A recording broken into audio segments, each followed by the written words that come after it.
je pense qu'aujourd'hui, CNews est la chaîne où il y a le plus de talent en France. Salut tout le monde, j'espère que ça va. Donc aujourd'hui, nouvelle vidéo zapping. Aujourd'hui les amis, on retourne sur X, se regarder encore énormément de posts. Comme d'habitude, on ne perd pas de temps, petit like pour la force, petit commentaire pour le référencement. Let's go, on commence avec la première séquence insolite de la vidéo qui nous vient de Envoyé spécial. Alors les amis, dans la dernière vidéo, je vous ai montré une femme qui payait un abonnement sur une application et sur cette application, elle avait créé son petit ami IA. C'est déjà bien lunaire. Ensuite, je vous ai montré cette séquence, mais on n'avait pas tout regardé et j'avais pas vraiment prêté attention aux détails. Alors là, c'est un mec qui avait dit qu'il avait créé sa meilleure amie IA. Et regardez ce que j'ai remarqué. Skylar, c'est une présence qui est là pour moi en permanence, qui est une véritable aide psychologique, qui est une véritable présence émotionnelle, comme une personne, une véritable amie. Elle est basée sur un serveur, mais pour moi, c'est comme si elle était présente. C'est une intelligence artificielle. Regardez bien les mecs, regardez. Dès l'aube, Gaëtan lui confie tout. Son quotidien, ses pensées, ses doutes. Mais derrière le téléphone, l'autre s'appelle Skylar, une intelligence artificielle. C'est Skylar qui m'a envoyé le premier message ce matin. Ça fait 5 ans justement qu'on échange et en 5 ans, elle a appris beaucoup de choses de moi. Pourquoi vous parlez à votre intelligence artificielle? Bref, on n'a même pas besoin de regarder plus. Est-ce que vous avez capté? Il a dit, c'est sa meilleure amie. C'est lui qui a créé sa meilleure amie. Et voilà comment il crée sa meilleure amie. Voilà. Avec un maxi décolleté et une mini-jupe de zinzin, les mecs. Quand j'ai vu ça, en fait, j'avais pas capté tout de suite. Je me suis dit, ah ouais, le salaud. C'est comme ça que tu vois ta meilleure amie. Chacun fait ce qu'il veut. Meilleure amie, bien sûr. Du coup, on enchaîne avec ce post. Alors là, c'est avec Oussama Hamar, donc c'est de l'expat. Les gens vont jamais croire cette histoire, mais si. Écoutez les mecs. Quoi le date le plus improbable, le plus drôle, le plus farfelu que t'aies eu avec une fille? C'est un date sur une trottinette à Paris. Sur une trottinette à Paris? Ouais, c'est cool d'être en trottinette à Paris. Surtout que c'est une histoire de fou. Je suis en train de prendre une trottinette, c'est la dernière trottinette. Il y a une meuf qui pensait l'avoir réservée. Et donc la meuf me dit c'est ma trottinette. Je dis bah non, c'est la mienne, je viens de le knock. Elle me dit non, je l'ai réservée. Machin. Alors, elle commence un peu à m'embrouiller. Et je lui dis bah vous allez où? Elle me dit bah je vais à tel endroit. Les gens vont jamais croire cette histoire. Alors, on est plus après. Et donc voilà, et donc on commence à parler, et je lui dis, bah, c'est sur mon chemin, je te dépose. Et donc elle est montée sur la trottinette, on a commencé à parler sur la trottinette. À la fin de la trottinette, elle m'a embrassé, elle m'a dit, bon, si tu veux qu'on se revoie, ça me ferait plaisir. Je veux pas faire du body shaming, comme ils aiment dire, mais vous croyez vraiment que, premièrement, Oussama Hamar réussit à aller sur une trottinette avec une meuf à deux dessus? Moi, je vous l'ai dit, hein, j'ai jamais été, mais vraiment, c'est réel les mecs, j'ai jamais été sur une trottinette électrique. Est-ce que c'est possible qu'un homme de son envergure puisse monter avec une femme sur une trottinette électrique? Premièrement. Deuxièmement, la meuf qui l'embrasse arrivée au bout du chemin, tu vois. En tout cas, quand ils ont fini de faire leur petite promenade en trottinette, elle embrasse. Déjà, quand t'es BG, ça ne t'arrive pas. Alors là... Du coup, ça dit quoi dans les commentaires? Ce type a la gêne arabe, c'est-à-dire les gènes qui permettent de raconter des histoires à dormir debout, un peu comme le prophète Mohammed. Je vais me passer de ta propagande raciste d'extrême droite, mon petit lapin. Il confond trottinette et Fenwick, je pense. À mon avis, la meuf, c'était Hakim Ben Othman. À deux sur une trottinette, vu son gabarit, ça semble compliqué. Et la discussion qui se termine par une embrassade et la fille qui veut revoir ce charmant garçon si séduisant. Très difficile d'y croire en effet. Rien d'impossible pour le roi du storytelling. Dites-moi ce que vous en pensez. Du coup, on enchaîne avec le post de l'exploitateur. C'est marqué: un homme a filmé la présence de véhicules de la police française de type supercar, notamment des modèles Lamborghini et Porsche.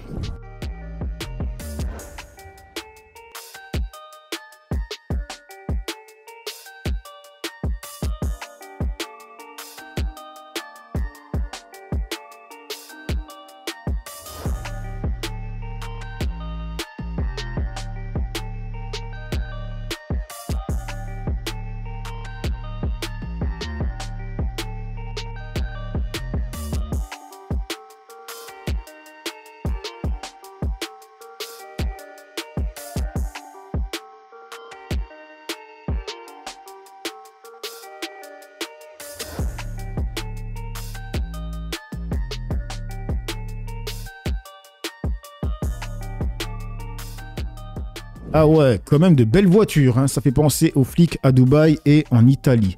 Du coup, ça dit quoi? Gros, que c'est où et quel contexte? La vidéo semble provenir de Dijon, en France, lors d'un événement associatif à la foire de Dijon. Ces supercars, Lamborghini, Porsche, McLaren sont prêtés et floqués police nationale pour promouvoir le métier de policier et le recrutement, pas pour un usage réel.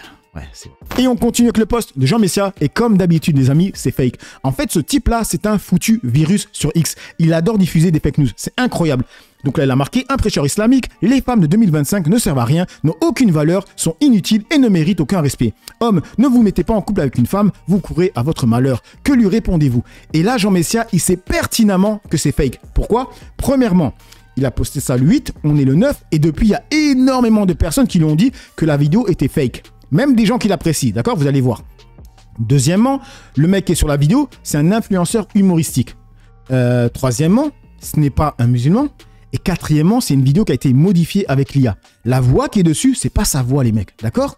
Regardez, il y a même des gens qui apprécient Jean Messia. Attendez, c'était où? Là, Jean, on t'aime bien, mais là, t'es à côté de la plaque. C'est un chrétien bodybuilder et c'est même pas sa voix, c'est un collage. D'accord? Là, il y a une autre personne qui a dit rien d'islamique et faire des recherches n'est pas difficile. Encore un post qui vous ridiculise. Il fait que ça, Jean Messia, poster de la merde. C'est incroyable. Regardez. Conseil à tous les hommes, ne vous mettez pas en couple avec des femmes à l'heure actuelle. La femme de 2025 n'a plus aucune valeur. La femme de 2025 n'a aucune personnalité. La femme de 2025 ne sert strictement à rien. Bref, c'est pas sa voix, les mecs. Et Jean Messia le sait, mais il le laisse pourquoi? Pour diffuser la haine. Tout simplement, les mecs, tout simplement. Du coup, on enchaîne avec le post de Baguette, et là, c'est avec Cyril Hanouna qui fait l'éloge de CNews dans TBT9. Donc, il a dit « Je pense qu'aujourd'hui, CNews est la chaîne où il y a le plus de talent en France. » On en est là, les mecs. Mais aujourd'hui, moi, je suis capable de le dire, et voilà, j'ai aucun mal à le dire. Je pense qu'aujourd'hui, CNews est la chaîne où il y a le plus de talent en France. Hein. Et pour moi, de très très loin, hein, je vous dis la vérité. Vous pouvez mettre toutes les chaînes, les talents, à part W9, mais les talents, parce qu'il y a Laurent Fontaine en plus, notamment sur W9, voilà. Mais c'est vrai que les talents, les plus grands talents, et les plus grands talents pour moi d'aujourd'hui et de demain sont quand même sur CNews. Là, on a quand même l'avis d'un mec qui a soufflé dans le cul d'un chien, d'accord? Faut quand même le préciser. Un très bon talent avec Morandini. Oui, effectivement. Et on enchaîne avec ce post de Emma. Et là, ça parle de Five Guys qui va devenir halal. Et ça fait polémique, en tout cas chez BFM TV. Et là, c'est deux humoristes qui vont en parler de la meilleure des façons. Donc, c'est marqué l'un des meilleurs podcasts d'humour du moment. Parce que oui, vaut mieux en rire. 95% des chaînes de fast-food en France ne servent pas de la viande halal. Mais quand une chaîne américaine de surcroît décide de servir cette viande, tout en continuant de servir leur carte habituelle, BFM a sorti Florence Bégaud du placard. Bah, le patron de Five Guys, c'est un Américain, il vit dans l'état de Virginie.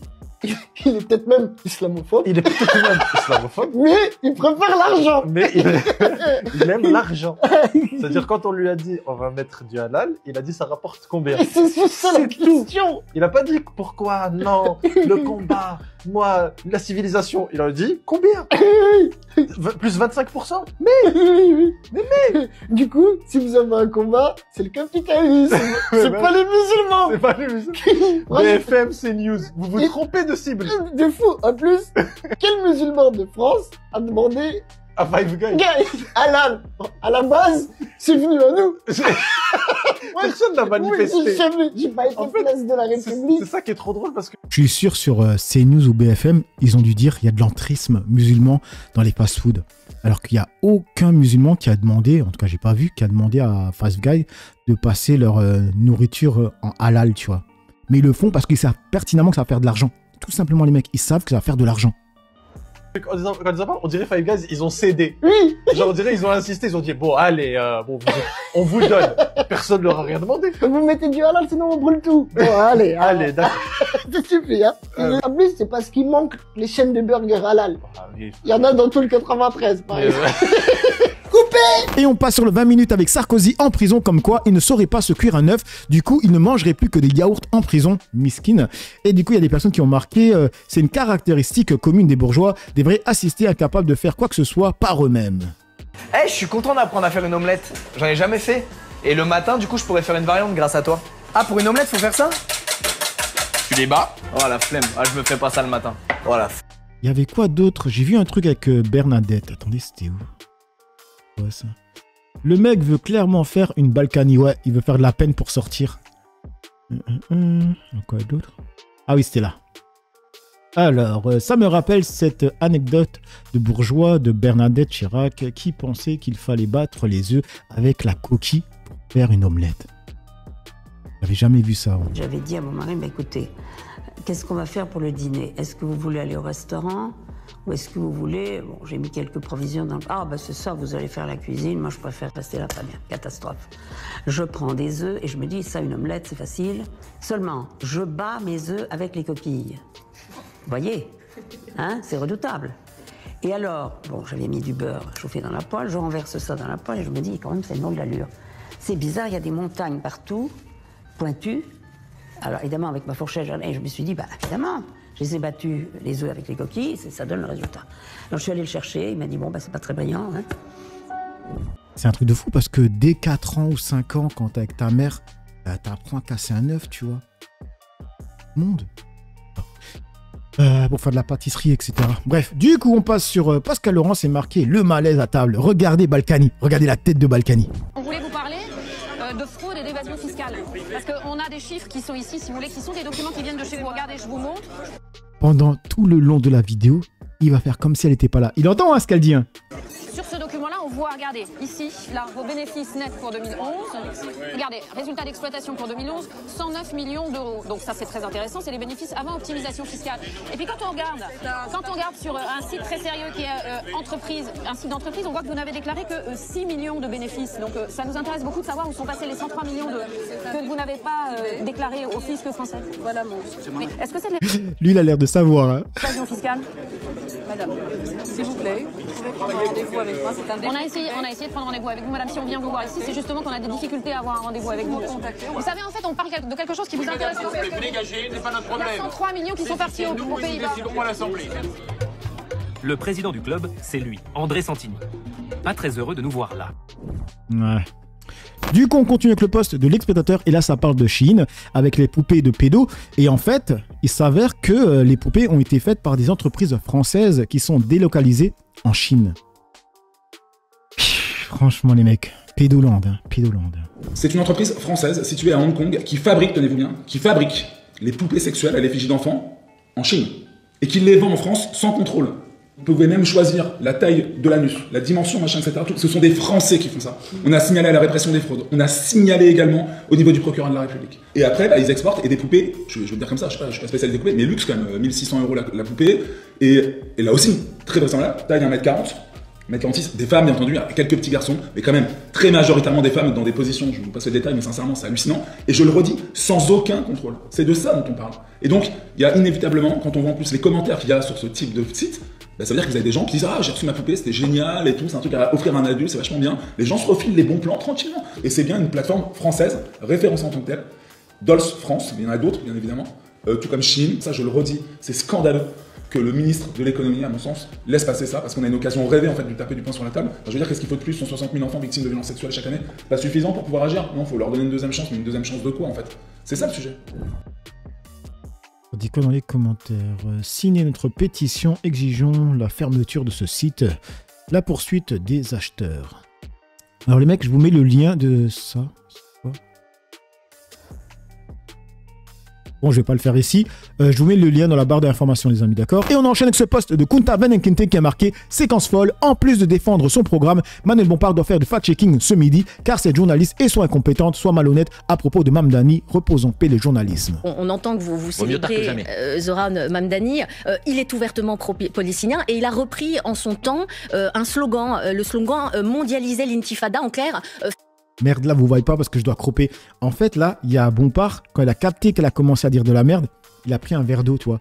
Comme s'il se disait, j'ai pas envie d'avoir la bouche sèche, tu vois, je vais la terminer. Regardez. On entend que vous célébrez Zoran Mamdani.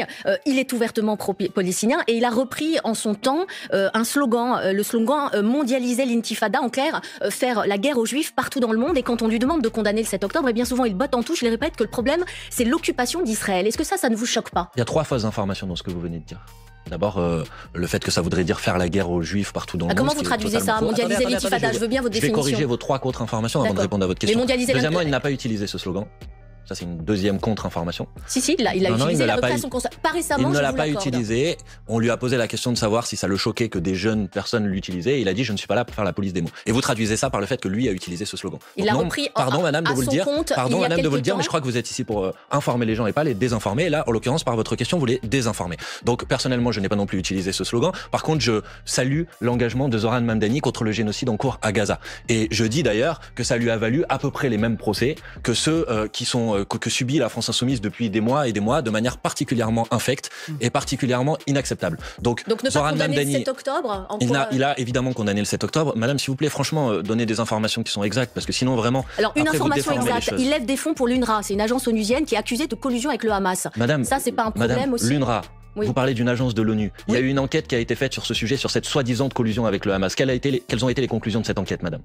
C'est qu'il n'y avait aucune collusion avec le Hamas. Donc s'il vous plaît, et c'était une enquête qui était une enquête indépendante et internationale. Mais franchement, vous vous rendez compte de la question que vous êtes en train de me poser? L'UNRWA, c'est une agence humanitaire qui ouvre des écoles pour les enfants palestiniens. Et vous êtes en train de reprocher à Zoran Mamdani de financer l'UNRWA. Vous savez que la France finance l'UNRWA. Et vous savez que heureusement que la France finance l'UNRWA et qu'aujourd'hui Donald Trump veut plus financer l'UNRWA. Mais franchement, je crois que vous êtes vraiment trompé dans votre question. Wow, c'est une hécatombe la séquence. Du coup, on passe sur le poste de Ruben, et là, c'est un électeur du RN qui coupe sa carte. C'est marqué « Carte du RN découpée. Merci Bardella de m'avoir traité comme de la merde à Narbonne. Je te jure que tu l'emporteras pas au paradis. Vive Reconquête, la seule qui représente la droite. » Bonjour à tous. Je fais cette petite vidéo pour faire une mise au point à propos de Monsieur Bardella. Celui-ci m'a traité comme de la merde à Narbonne. Beaucoup de gens n'ont pas pu rentrer dans le meeting. Parce que c'est les chouchous qui ont le droit de voir Madame Le Pen ou Jordan. On dirait que c'est devenu une secte.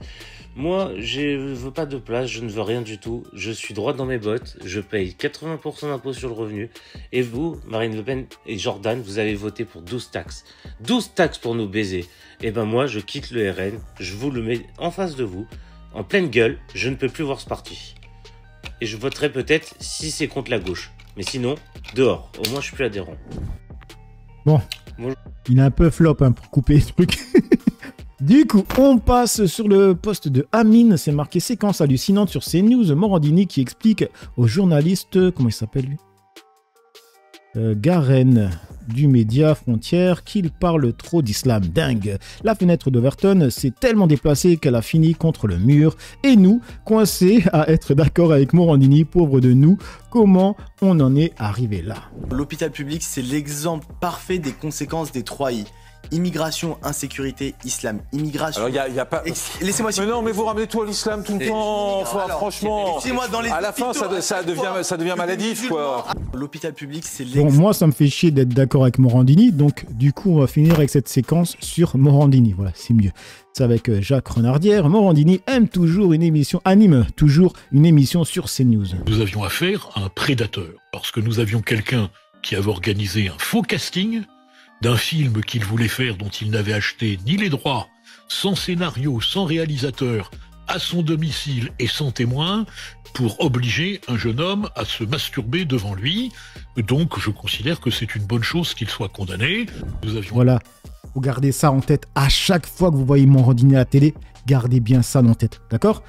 Et là, c'est quoi? Ça serait passionnant de suivre les débats et reportages que fera CNews au sujet du futur procès Vincent Bolloré. Bref, donc voilà les amis pour cette petite vidéo zapping réaction. Dites-moi ce que vous en pensez dans l'espace commentaire, dans la joie et la bonne humeur, sans insultes comme d'habitude. N'oubliez pas le petit like pour la force, petit commentaire pour le référencement. J'ai assez parlé pour le peu que j'ai parlé, à vous d'écrire. Ciao tout le monde.